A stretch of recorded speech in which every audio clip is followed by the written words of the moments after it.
மீறினால அந்த எஃப்ஐஆர் பதிவு பண்ணிருக்காங்க. குறிப்பா அனுமதி பெற்ற ஒளிபெருக்கை விட அதிகமா எண்ணிக்கை வச்சது, கூட்டத்தை சேர்த்தது, இதுதான் தேர்தல் ஆணையத்தில் பதிவு பண்ணி வழக்கா பதிவு பண்ணிருக்காங்க.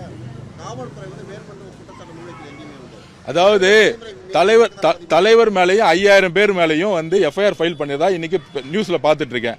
5000 பேர் நாங்க கூப்பிடவே இல்லை. எந்த மாவட்ட செயலரும் போய் வண்டியை வச்சுக்கிட்டோ இல்ல வேன்ல வச்சுக்கிட்டோ போய் எங்கேயும் ஆர்கனைஸ் பண்ணவே இல்லை. அந்த 5000 பேர் யாரு? பொதுமக்கள் தானே. ஒரு தலைவரை பார்க்க வர்றதுக்கான இயற்கையா வீட்டை விட்டு விளங்கி வராங்க. இப்ப நான் தெருத்துறா நடந்துட்டு இருக்கேன், வீட்டுல இருந்து இறங்கி ஓடி வராங்க ஒரு 100 பேரு. நான் தெருமுறை பிரச்சாரம் தான் பண்ணிட்டு இருக்கேன். மக்கள் ஓடி வரும்போது நீங்க வராதீங்க நம்ம நிப்பாட்ட முடியுமா? மக்கள் ஓடி ஒரு தலைவரை பார்க்க தேடி வர்றது ஒரு இயற்கை.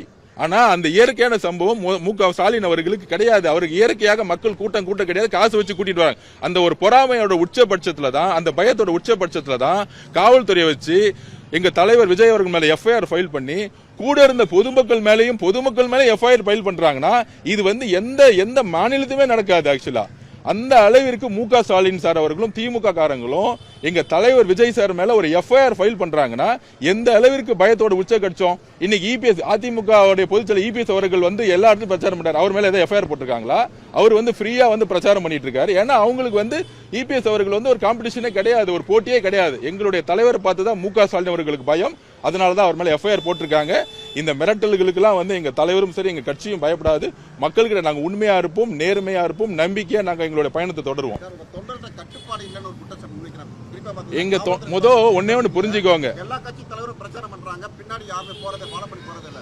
இருசக்கர வாகனங்களை எடுத்துக்கிட்டு எல்லா பிரச்சார கூட்டங்களையும் தொடர்ந்து விஜய் ஃபாலோ பண்ணாலும் அது நாங்க திருப்பியும் பதிவு பண்றோம். பெரம்பூர் கூட்டத்துல காவல்துறை எவ்வளவு அழகா சாலையை ஒழுங்குபடுத்தி அந்த இடத்துல பேரிகார்ட் போட்டு அவர் பிரச்சாரம் பண்ணிட்டு வந்தார். பெரம்பூர்ல நாங்க ஏதாச்சும் பிரச்சனைன்னு சொன்னோமா? நாங்க அப்படி சொல்லவே இல்லை. பெரம்பூர்ல காவல்துறை சிறப்பாக செயல்பட்டுச்சு, மக்களோட பாதுகாப்புக்கு அவங்க உத்தரவாதம் கொடுத்தாங்க. ஆனா ஏன் கொளத்தூர்ல நடக்கல? ஏன்னா கரூர் இன்சிடென்ட் மாதிரியே செந்தில் பாலாஜியை ஃபாலோ பண்ணி சேம் நேத்து மு.க. ஸ்டாலின் அன்னைக்கு மு.க. ஸ்டாலின் அவருக்கு அதே மாதிரி நேத்து திட்டம் போட்டாரு. அதை நாங்க புரிஞ்சுக்கிட்டு நாங்க எங்களுடைய பிரச்சாரத்தை பாதியை நிப்பாட்டிட்டு கிளம்பிட்டோம். மக்கள் பாதுகாப்புக்காக நாங்க திருப்பியும் பதிவு பண்றோம். கட்டுக்கடங்காத கூட்டங்கிறது மக்கள் கூட்டம், எங்களுடைய கட்சிக்காரங்க யாருமே கிடையாது. நாங்க பஸ்லயோ இல்ல வேன்லயோ மக்களை கூட்டிட்டு நாங்க நிப்பாட்டக்கூடிய பழக்கம் தமிழக வெற்றி கழகத்துக்கு கிடையாது. சாலைகளை பெரம்பூர் மாதிரி சாலைகளை ஒழுங்குபடுத்தினா எங்க தலைவர் வர போறாரு, ஒரு 20 நிமிஷம் பேச போறாரு, மக்களை காமிக்க போறாரு, ஒரு 20 நிமிஷத்துல கிளம்ப போறாரு. நேற்று சீக்கிரமே நாமினேஷன் முடிஞ்சிச்சு, அதனால சீக்கிரமே அந்த இடத்துக்கு போக வேண்டிய சிச்சுவேஷன். ஏன்னா அவர் நடு ரோட்ல எங்கேயுமே ஹோல்ட் பண்ண முடியாது. அவர் எங்க நிக்கிறாரோ கூட்டங்கள் கட்டுக்கடமா அவர் பஸ் சுத்தி நிக்கும், இல்ல அவர் வேனை சுத்தி நிக்கும். அதனால அந்த பிரச்சாரம் முடிஞ்ச உடனே, நாமினேஷன் சீக்கிரம் முடிஞ்ச உடனே, நேத்து கூட வீட்டுல இருந்து நாமினேஷன் வரக்கூடிய பெரம்பூர் பாயிண்ட் வரைக்கும் போலீஸ் நல்லா செயல்பட்டு இருந்தாங்க, ரோட ஃப்ரீ பண்ணி வச்சிருந்தாங்க. அதனால நாமினேஷன் பண்றதுக்கு சீக்கிரமே வந்துட்டாங்க. நாங்க நினைச்சோம் ஒரு 1.5 மணி நேரம் ஆகும் நினைச்சோம், ஆனா சீக்கிரமே 1/2 மணி நேரத்துல வந்துட்டோம்.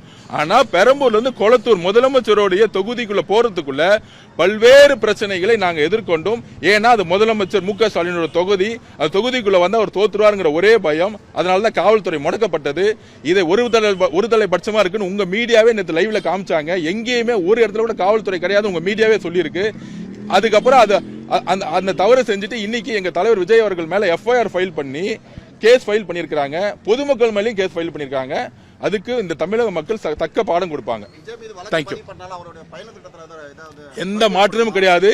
எங்க கிட்ட உண்மை இருக்கு, எங்க கிட்ட நேர்மை இருக்கு. அதுதான் சொன்னேன். எம்ஜிஆர் அவர்கள் இதே மாதிரி கேஸ் போட்டு அன்னைக்கு இருந்த கருணாநிதி சார் இப்போ காவல்துறை வச்சு மிரட்டினாங்க, கேஸ் ஃபைல் பண்ணாங்க, தொண்டர்கள் அடிச்சாங்க, பொதுமக்கள் கூட வரதை கூட நிப்பாட்டினாங்க. அதே மாதிரி அம்மா ஜெயலலிதா மேலேயும் கேஸை ஃபைல் பண்ணி என்னென்னவோ செஞ்சாங்க. அதுக்கப்புறம் ஒரு மிகப்பெரிய ஆளுமே எங்க தலைவர் வரதை பார்த்து மு.க. ஸ்டாலின் சார் அவர்களுக்கும் குடும்பத்துக்கும் பயம் இருக்கு. அதனாலதான் இந்த எஃப்ஐஆர் அவங்களுடைய காவல்துறை இன்னைக்கு சிட்டி கமிஷனராக இருக்கட்டும், அங்க இருக்கக்கூடிய அதிகாரிகள் எல்லாம் கீழே இருக்க அதிகாரி இன்ஸ்பெக்டர் என்ன சொல்றாங்கன்னா, சார் சிட்டி கமிஷனர் எங்களுக்கு கால் வருது, மேல இருந்து கால் வருது, நாங்க நேர்மையா இருக்கணும்னு நினைச்சாலும் மேல இருந்து எங்களுக்கு பிரஷர் வருது. இந்த சிட்டி கமிஷனரும் மெத்தவங்களை மாத்தலன்னா இந்த காவல்துறை சென்னையில செயல்படாது, தமிழ்நாடு முழுசும் உடனடியாக காவல்துறையை மாத்தணும்னு கீழே இருக்க அதிகாரிகளே சொல்றாங்க. அதை கண்டிப்பா தேர்தல் கமிஷன் நாங்க முறையிடுவோம். தேங்க்யூ. என்ன திட்டம் இருக்கோ அதே திட்டம் கண்டினியூ ஆகும். எத்தனை எஃப்ஐஆர் போட்டாலும், என்ன மிரட்டல் கொடுத்தாலும், அவருக்கு என்ன அழுத்தம் கொடுத்தாலும், திமுக கிட்ட இருந்து என்ன திமுகவோட காவல்துறை மேல எத்தனை எஃப்ஐஆர் போட்டாலும் அந்த எஃப்ஐஆரை தூக்கி எழியக்கூடிய வலிமை தமிழக மக்களுக்கு இருக்கு, பெண்களுக்கு இருக்கு. பெண்கள் தக்க பாடம் கொடுப்பார்கள் மு.க. ஸ்டாலின் அவர்களுக்கு. நேற்று பொதுமக்கள் மேல 5000 பேருக்கு மேல எஃப்ஐஆர் ஃபைல் பண்ணிருக்காங்க. யார் நீங்க யார் அதிகாரம் கொடுத்தது? ஏன்னா அது மு.க. ஸ்டாலினுடைய காவல்துறை. அதுக்கு தமிழக பெண்கள் தக்க பாடம் கொடுப்பாங்க. தேங்க்யூ.